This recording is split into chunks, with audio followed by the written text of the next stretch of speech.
5 years ago, I gave my parents every penny I had saved since high school, $40,000, because they told me my father was dying.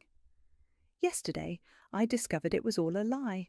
I'm Skylar, and this isn't the kind of story I ever thought I'd share online, but I need someone to tell me if I'm crazy for what I'm about to do.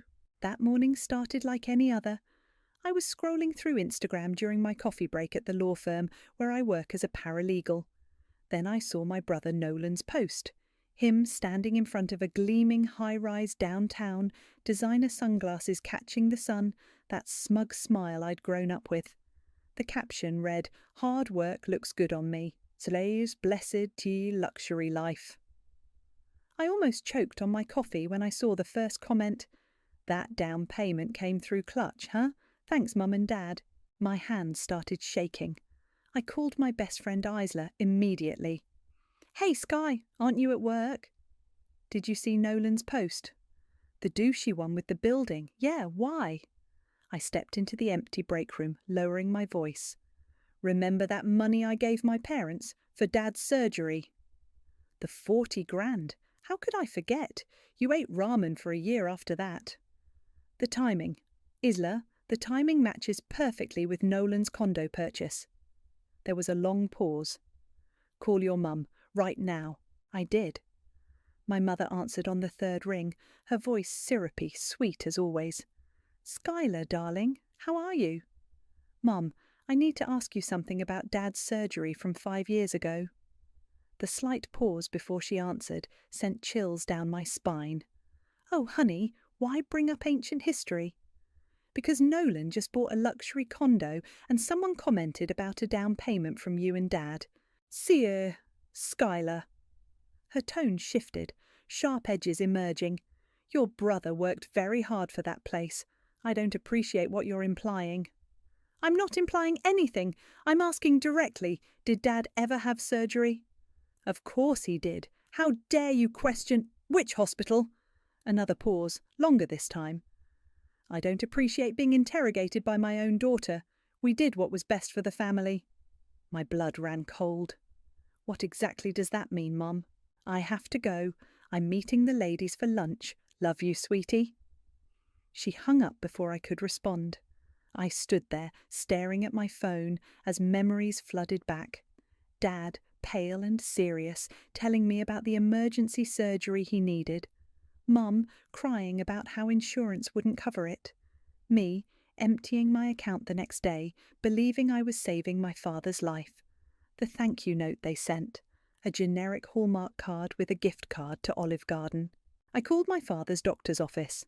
"Hi, I need copies of my father's medical records from 5 years ago. Gerard Wise?" "Of course.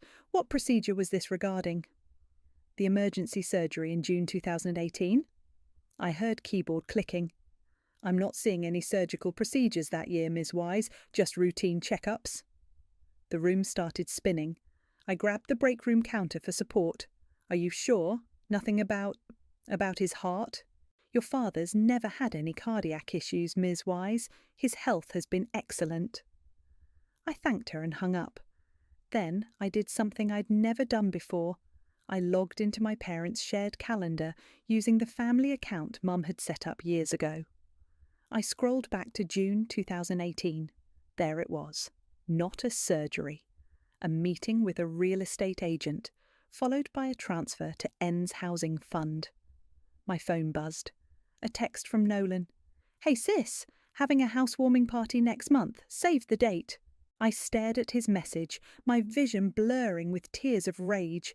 They had stolen my money I'd saved since I was 16, working every summer, saving birthday checks, living like a hermit through college. They had taken it all and handed it to my golden child brother for his luxury condo. And they thought I would never find out. I opened my laptop and started a new document. At the top, I typed "Evidence of Financial Fraud." Below that, I began listing everything I would need: bank statements, phone records, calendar screenshots, medical records, or lack thereof. My phone buzzed again. Isla. "Well, what did your mum say?" I texted back. "They lied. About everything. Dad was never sick."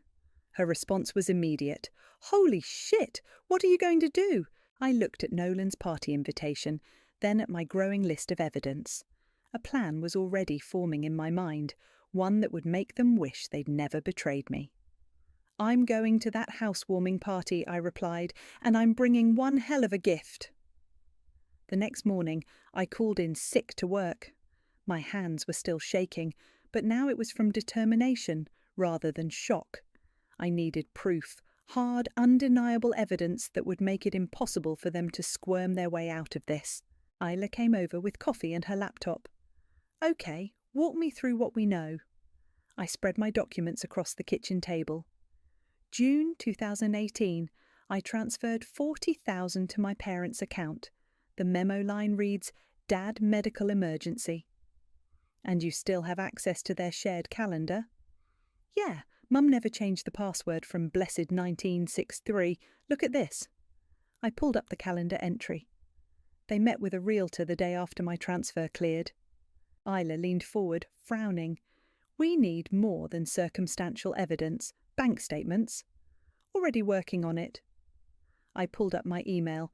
I contacted Otis, remember him? The financial auditor from that fraud case at work last year. The one who helped track down that embezzling CEO?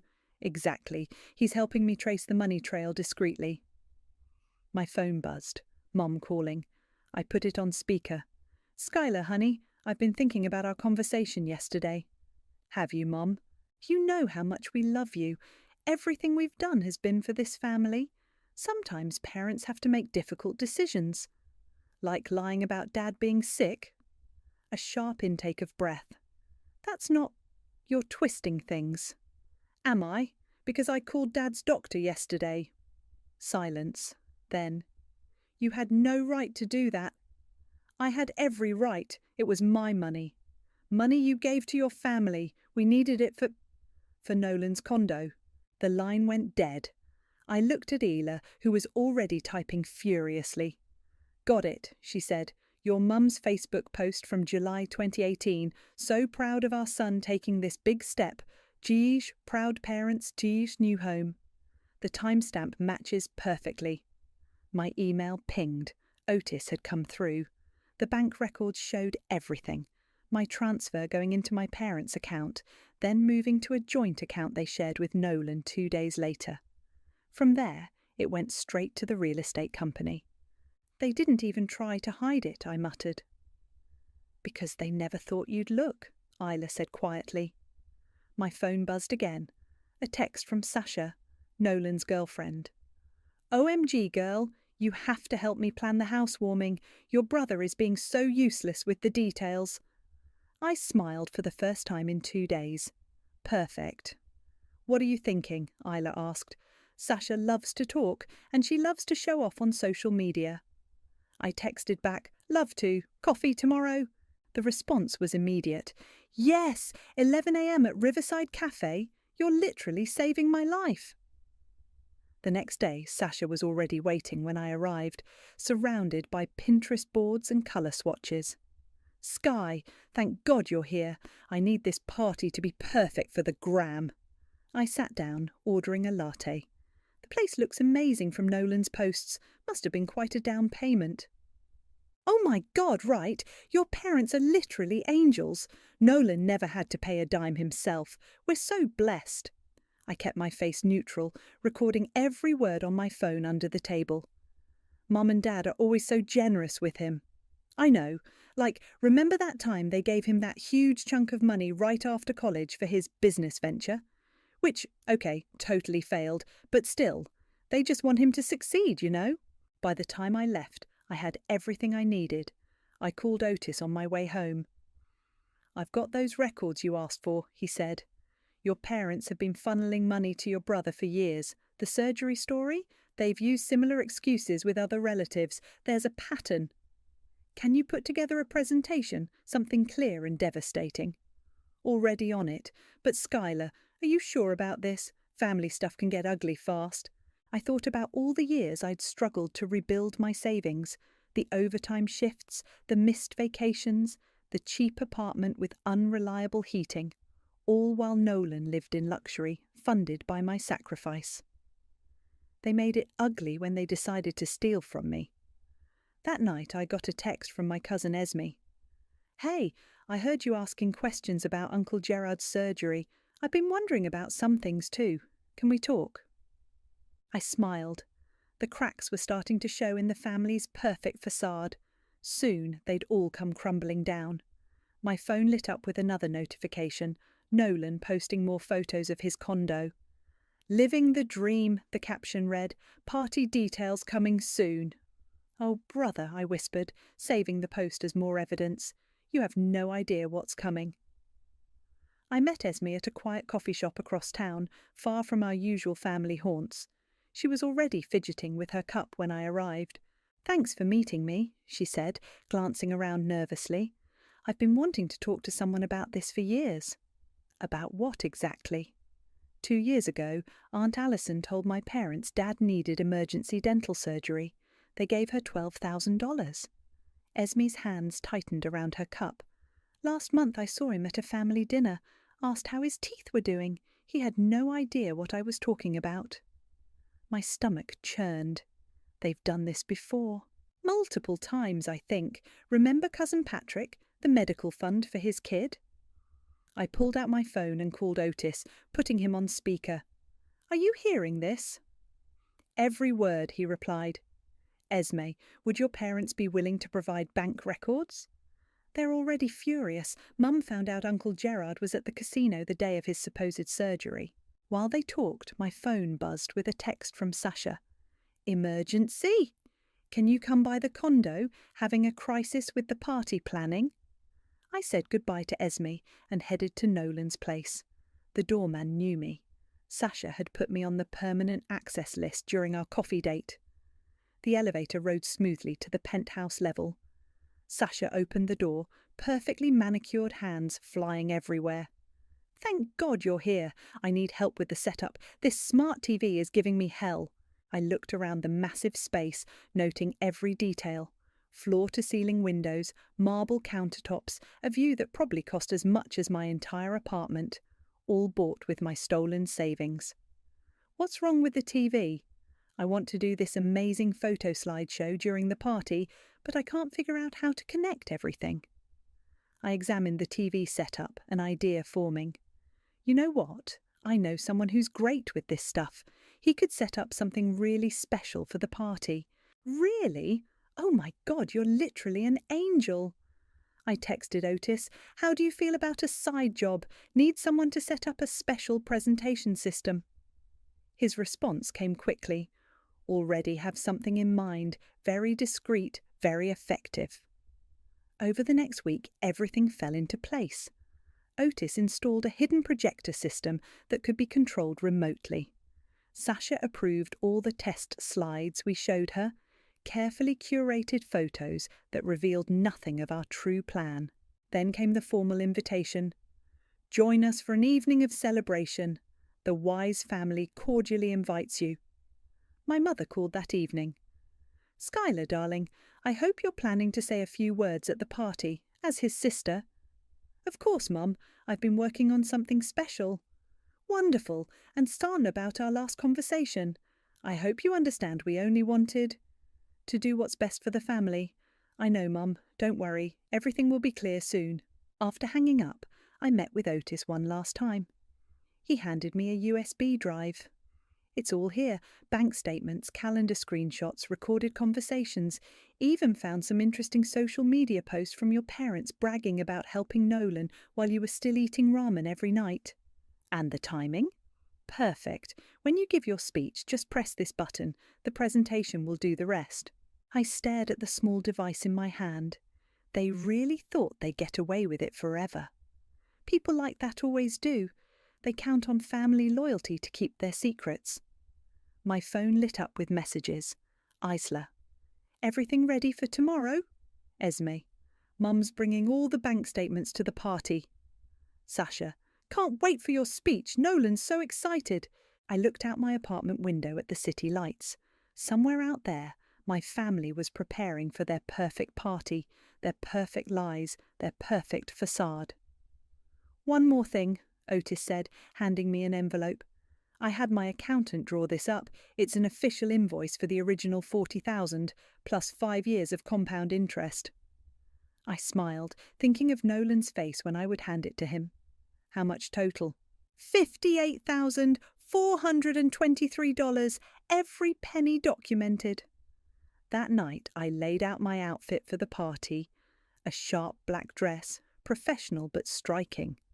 The USB drive sat on my nightstand, containing enough truth to shatter their carefully constructed world. My phone buzzed one last time, a text from Mom. "Don't forget to wear something nice tomorrow, darling. The photographer will be there." "Don't worry, Mom," I whispered to the empty room. "This is one party no one's going to forget." I set my alarm, smiling as I thought about tomorrow. They wanted a housewarming party.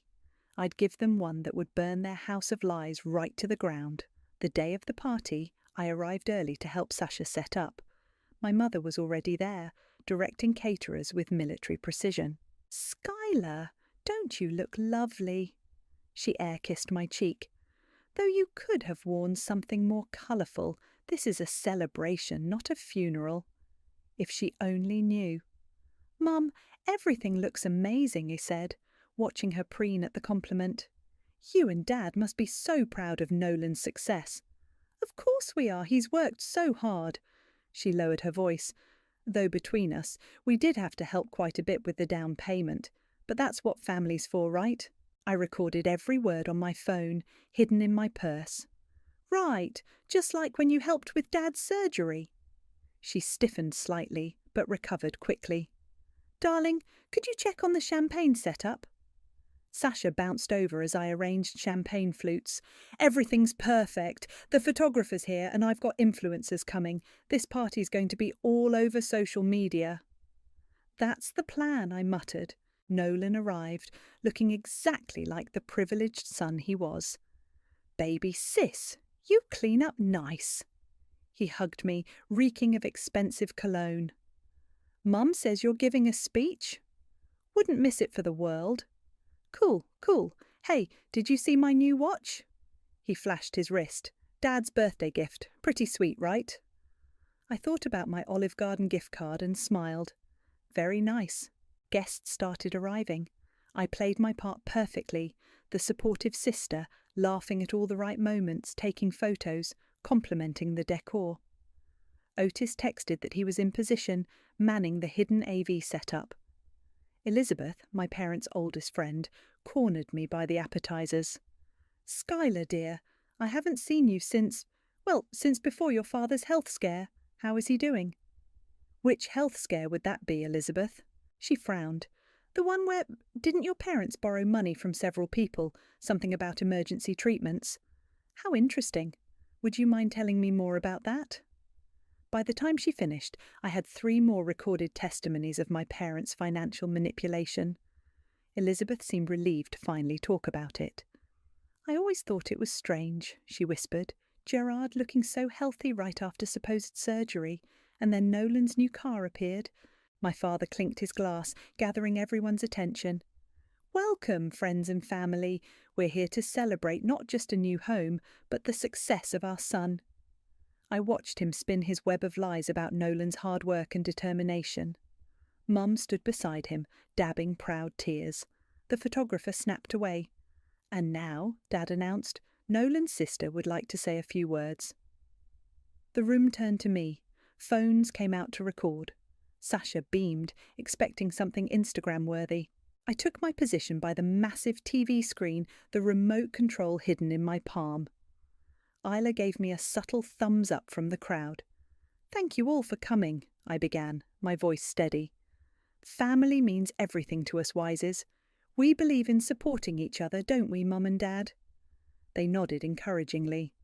5 years ago, I learned just how far that support goes. When Dad needed emergency surgery, I didn't hesitate to give them my entire life savings. $40,000. Murmurs rippled through the crowd.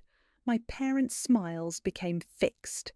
I ate ramen for a year after that, worked overtime, missed vacations, but I didn't mind because I'd saved my father's life. I paused, looking directly at them.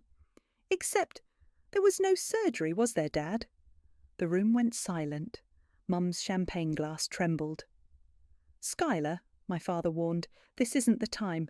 Actually, it's exactly the time, because that money, it went to something else entirely. I turned to Nolan. How's that down payment working out for you, brother? Nolan's face drained of colour. Sasha looked between us, confusion turning to horror. Would anyone like to see where my $40,000 really went? I asked the stunned crowd, finger hovering over the remote. Because I've prepared a very special presentation. My mother stepped forward, voice shaking. Skylar, please. Too late, Mum. The truth's coming out, and this time there's no gift card big enough to make it go away. I pressed the button, and the screen behind me flickered to life. The first slide appeared, a bank statement showing my transfer, followed by the immediate deposit into Nolan's housing fund. The room erupted in gasps. Phones started recording frantically, and as I stood there, watching my family's perfect facade crumble, I felt something I hadn't felt in 5 years. Power. Now, I said, smiling at the cameras, let me tell you what really happened to my money. The presentation continued, each slide more damning than the last. Bank statements, calendar screenshots, social media posts, text messages, all perfectly time-stamped, all telling the same story of betrayal. Here's Mum's Facebook post about Dad's successful surgery. I clicked to the next slide, and here she is 3 days later celebrating Nolan's new condo purchase. Quite a recovery time, wouldn't you say, Dad? My father stood frozen, his face ashen. Mum had collapsed into a chair, her perfectly manicured hands covering her mouth. Skylar, stop this immediately. Nolan stepped forward, trying to grab the remote. Why? Afraid your followers might see who really paid for all this luxury? I gestured around the room. Speaking of which, Sasha, you might want to start recording. This'll be great content for your channel. Sasha, to her credit, already had her phone out. I had no idea, she whispered, backing away from Nolan. You told me you earned this. And here's the best part, I continued, clicking to the next slide. They didn't just steal from me. Elizabeth, remember that money you lent them for Dad's dental work? Look where it went. The screen showed a receipt for Nolan's designer watch, the same one he'd been flashing around all evening. Elizabeth stood up, her voice shaking with rage. Gerard, Alison, how could you? It's not what it looks like, Mum finally spoke, her voice thin and desperate. We were just trying to help our son. By stealing from your daughter? Isla called out from the crowd. By scamming your friends? The room erupted in angry murmurs. Phones kept recording. I saw several guests already typing furiously on social media. Oh, and Nolan! I reached into my purse and pulled out the envelope Otis had prepared. Here's your housewarming gift, an invoice for $58,423. That's my original $40,000 plus 5 years of compound interest. I dropped it in front of him. I expect payment in full within 30 days. My lawyer will be in touch. You can't do this, he sputtered. We're family. Family? I laughed, and the sound echoed through the stunned room. Family doesn't steal from each other. Family doesn't lie about life-threatening illnesses. Family doesn't watch their daughter struggle for years while funding their son's luxury lifestyle. Please, Mum stood up, reaching for me. We can explain everything. Save it for social media, Mum. I'm sure your country club friends would love to hear how you scammed your own daughter. The crowd had started to thin, guests slipping away with embarrassed glances and whispered comments. Sasha was still recording, tears streaming down her face. I trusted you, she said to Nolan. I defended you when people said you were living beyond your means. I posted about your success story to my followers. Babe, please, don't babe me. My whole brand is about authenticity. Do you know what this will do to my reputation? Dad finally found his voice. Skylar, you've made your point. Now stop this before you destroy this family completely. Destroy the family? I turned to face him, my voice ice cold. You did that the moment you decided to steal my money. The moment you looked me in the eye and told me you were dying. The moment you watched me struggle for years without an ounce of guilt. I clicked to the final slide, a photo from 5 years ago. Me, standing outside my old apartment, holding up the Olive Garden gift card they'd sent as thanks for saving Dad's life. Below it, I'd added a simple caption. The price of truth, $40,000. The look on their faces when it all comes out. Priceless. Party's over, I announced to the remaining guests. But don't worry, I'm sure you'll all be seeing this story again. It's probably trending on Twitter already. As if on cue, phones throughout the room chimed with notifications. The first posts were going viral. You'll regret this, Mum hissed as I walked past her. We're your parents. I stopped at the door and turned back one last time. No, Mum, you're just people who taught me a very expensive lesson about trust.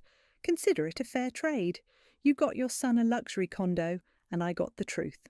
I walked out of the party to the sound of Sasha arguing with Nolan, Elizabeth demanding her money back, and my mother's quiet sobs. In the elevator, my phone buzzed with a message from Esme. That was incredible. They had it coming. Outside, the night air felt clean and fresh. My hands weren't shaking anymore. For the first time in 5 years, I felt light, free from the weight of their lies. I texted Ela. It's done. Her reply came instantly. Worth every penny? I smiled, looking up at the building where my family's perfect facade had finally shattered. Worth every damn cent. The fallout hit faster than I expected. By morning, Wise family scam was trending locally. Sasha's video had gone viral, with commentary ranging from supportive to scathing. My phone wouldn't stop buzzing. Have you seen this? Isla sent me a link to a local news website. The headline read, Social media influencer's perfect life revealed as family fraud. I hadn't even finished reading when Elizabeth called. Skylar, dear, I've been talking with some people from the country club. You're not the only one they borrowed money from. How many? At least 6 families, all for different medical emergencies. Patricia's husband is on the hospital board. He's checked. There were never any procedures. My coffee grew cold as Elizabeth listed names and amounts. By the time we hung up, the total approached 6 figures. Nolan's real estate agent called next.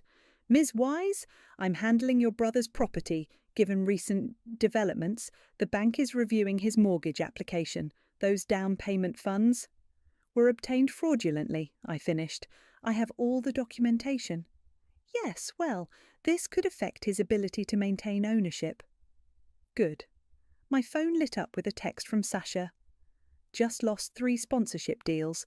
Brands don't want to be associated with family financial drama. Thanks a lot. I typed back, maybe try being authentic for once. I hear that's good for engagement. Mum's voice message came next. How dare you humiliate us like this? The church council is requesting a meeting with us. Your father's reputation. Do you have any idea what you've done? I did. Exactly what I'd planned to do. Isla came over with lunch and pulled up social media. Nolan had posted a lengthy explanation, claiming I was jealous of his success and had misunderstood the situation. Comment section's not buying it, Isla noted, scrolling through responses. Where's the proof she's lying? Show us the hospital records then. Pay back your sister. My phone rang again. Esme. The family's splitting into camps, she reported. Aunt Margaret's demanding answers about that emergency loan from last year. Uncle Robert's defending them, saying family matters should stay private. Nothing stays private anymore, I said, watching another news notification pop up. A local blog had picked up the story. Trust fund or trust issues, the dark side of family finance. Then came the email from Dad's church. Dear Mr. and Mrs. Wise, in light of recent allegations regarding financial impropriety, we request your presence at an emergency council meeting. I forwarded it to my lawyer, who replied immediately. Perfect timing, filing the civil suit tomorrow. By evening, the story had evolved. People were sharing their own experiences with family financial abuse. My inbox filled with messages. My parents did the same thing. Thank you for speaking up. How did you find the courage? Nolan tried damage control, posting photos of himself working hard at his office. The comments were brutal. Working hard? Spending your sister's money? Must be nice having Mommy and Daddy steal for you. Time to sell that condo, bro. Then came the text I'd been waiting for, from Elizabeth. The country club board met. Your parents' membership is under review. Gerard's been asked to step down from the charity committee. My mother called immediately after. I let it go to voicemail. This is cruel, Skylar. We're being ostracised. Mrs. Patterson wouldn't even look at me at the grocery store. Your father's business partners are asking questions. Is this what you wanted? To destroy everything we've built? I typed out a response. You built it all on lies. Maybe try the truth for once. Isla looked up from her phone. Sasha's doing a live stream. She's crying about being deceived and how she's learning and growing from this experience. At least someone is. My lawyer sent the final draft of the lawsuit. As I signed the papers, another message came through, from my father's oldest friend. Skylar, I've known your parents for 30 years. Never imagined they were capable of this. The church council has reviewed the evidence. They're being asked to step down from all committees. Some are calling for their removal from the congregation entirely. I should have felt satisfied. Instead, I felt oddly hollow. Isla must have noticed. Having second thoughts? No, just realising there's no going back from this. There wasn't any going back from what they did to you either. My phone buzzed one last time that night. A message from Mum. You will regret destroying this family. Mark my words. I looked at the growing pile of supportive messages, the legal documents, the news stories. Then I replied, No, Mum. The only thing I regret is trusting you in the first place. The truth was always going to come out. I just decided to tell it on my terms.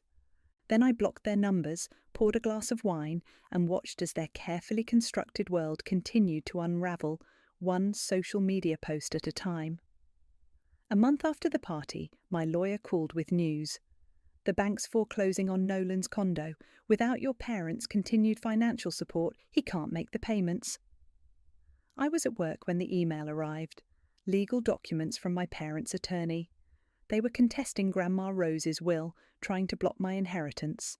They can try, my lawyer said, but given the documented fraud, no judge will side with them. Isla brought lunch to my office. Have you seen Sasha's new video? I hadn't. We pulled it up on her phone. Sasha, looking appropriately sombre in minimal makeup, sat in what looked like a meditation room. My journey to authenticity, she began. After discovering my boyfriend's family's financial deception, I've decided to rebrand. Welcome to my new series, Real Talk with Sasha. Unbelievable, I muttered. Wait for it, Isla said. The video continued.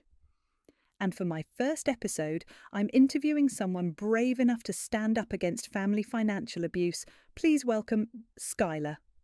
I nearly choked on my sandwich. She what? She's been trying to reach you, says she wants to amplify your story and raise awareness. My phone buzzed. Elizabeth calling. You won't believe this, she said without preamble. Your parents just tried to refinance their house. The loan officer recognised their names from the news, denied.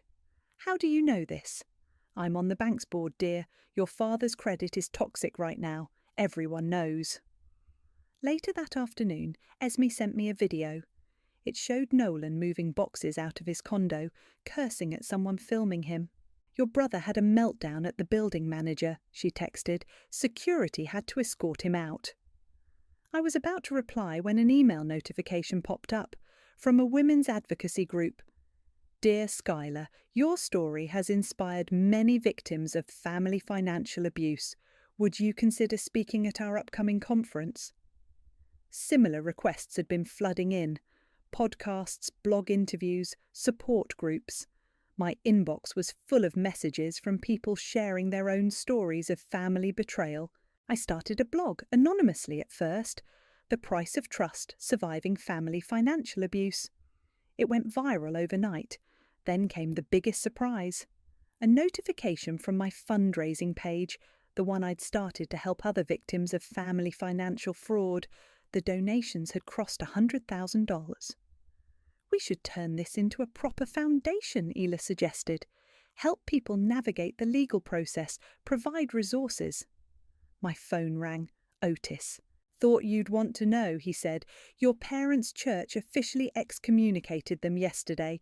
Something about breach of moral conduct and community trust.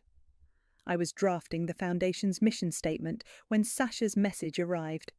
My video about financial transparency got 2 million views. Brands are loving the authenticity angle. We could really help people if we worked together. I ignored it, focusing instead on the email from my lawyer. Settlement offer from your brother. He's willing to pay back the full amount, plus interest, if you'll sign an NDA and take down the social media posts. Tell him he's 5 years too late, I replied. The local newspaper ran a feature. From victim to advocate, how one woman's family betrayal sparked a movement. Mum tried reaching me through a burner number. The house is going into foreclosure. Your father's business is failing. Are you happy now? I blocked the number and opened my laptop, typing out a new blog post. The Cost of Truth, Why Financial Abuse Thrives in Silence. Isla came over that evening with takeout and news. Your story made it to a major network. They want to do a segment on family financial abuse. My phone lit up with a text from Elizabeth. Your mother tried to join the new country club across town. They Googled her name first. Application denied. Then came an email from the Women's Advocacy Group. The conference panel was a huge success. We'd like to establish a scholarship in your name for survivors of financial abuse. I looked at my bank account, finally healthy again after 5 years of rebuilding. Then at the foundation's account, growing daily with donations from people who believed in the cause. Nolan's final Instagram post appeared. Taking time away from social media to focus on what really matters. Thanks for understanding. The comments were merciless. Maybe focus on paying back your sister. Bye, fraud bro. Justice served. My lawyer called one last time that day. The civil suit is proceeding. Given the evidence and public pressure, they don't stand a chance. I sat at my window, watching the city lights. My phone buzzed with another message, this time from a publisher. Your story needs to be a book. Let's talk. I smiled, thinking about all those years of silence, of struggle, of swallowing the betrayal. Now the truth wasn't just free, it was powerful, profitable, and helping others. Opening my laptop, I began to write. 5 years ago, I gave my parents every penny I had. Today, I'm taking back something worth far more, my power. The doorbell rang as I was finalising the scholarship fund paperwork. Isla stood there with a bottle of champagne. The court ruling just came in, she said, holding up her phone. You won. Full restitution plus damages. I let her in, still processing. Have you seen the numbers? 87,000 total, plus they have to pay your legal fees. She popped the cork. Your parents' appeal was denied. My phone buzzed. Esme calling.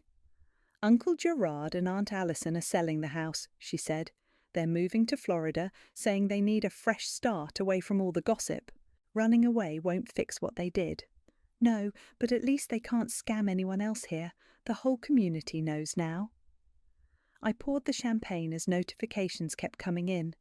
The foundation had approved its first round of grants for financial abuse survivors. My book deal was finalised. The scholarship committee had selected its first recipient. Remember when you thought exposing them would leave you alone? Isla asked. Before I could answer, my doorbell rang again. Elizabeth stood there, looking nervous. Your brother's here to see you, she said. He's waiting downstairs. Says he needs to talk. I found Nolan sitting on the building's front steps, looking nothing like the polished influencer he'd once been. Hey, he said quietly, what do you want? I sold everything. The watches, the cars, even that stupid coffee table Sasha had to have. He pulled out an envelope. It's not the full amount yet, but it's a start. I didn't take it. Why now? Because you were right about everything. He stared at his hands. I let them make me believe I deserved it all, that taking from you was okay because I was the special one. And now I'm working 2 jobs, living in a studio apartment. For the first time in my life, I'm actually earning something. My phone buzzed, another donation alert for the foundation. You know what's ironic? I said. That money they stole from me, it's helped more people now than it ever did in your condo. I saw your foundation's website, the scholarship program. He paused. You're doing good things, Sky. No thanks to our family. I know, but maybe that's why this had to happen, to stop the cycle. A notification popped up. Someone had tagged me in a post. A young woman holding a scholarship award letter, crying with joy. The caption read, "Because of Skylar, I can finally finish school after my family stole my college fund." The truth always comes out, I told Nolan. It's just a question of who tells it first. He stood up, leaving the envelope on the step. I'll keep paying until it's all back, I promise. I don't need your promises. I need you to understand why this happened. I do now, and I'm sorry for everything. As he walked away, Esme texted, Mum's organising Thanksgiving. Everyone's asking if you'll come. I thought about all the empty chairs at future family gatherings, the awkward silences, the weight of unspoken truths finally spoken. Not this year, I replied. Back upstairs, Isla was reading comments on my latest blog post. Listen to this one. Your story gave me courage to confront my own family's financial abuse. Today, I filed charges against my uncle who stole my inheritance. My laptop dinged. An email from the publisher. Final draft approved. The price of trust hits shelves next month. I opened my balcony door, letting in the evening air. Below, the city hummed with life, with stories untold, with truths waiting to break free. Was it worth it? Isla asked quietly. Losing your family? I looked at my phone's gallery, a photo from yesterday's scholarship ceremony. Young faces bright with hope, with second chances. Then at my bank account, finally healthy and honest. At the foundation's growing impact. I didn't lose a family, I said. I gained something better, truth, purpose, and a whole community of people who understand exactly what it means to stand up and say, enough. My phone lit up one last time, a message from a number I didn't recognise. This is Elizabeth. Your mother asked me to tell you she's sorry. She said she finally understands what she lost was worth more than any money. I didn't respond. Instead, I opened my laptop and began writing a new post. They say blood is thicker than water, but truth? Truth is thicker than both. And when you finally let it flow, it washes everything clean. Even if what's left looks nothing like what you started with. Sometimes that's exactly what healing needs. Isla raised her glass. To truth. I smiled, thinking of all the stories yet to be told, all the voices yet to rise. To truth, I echoed, and to everything it sets free.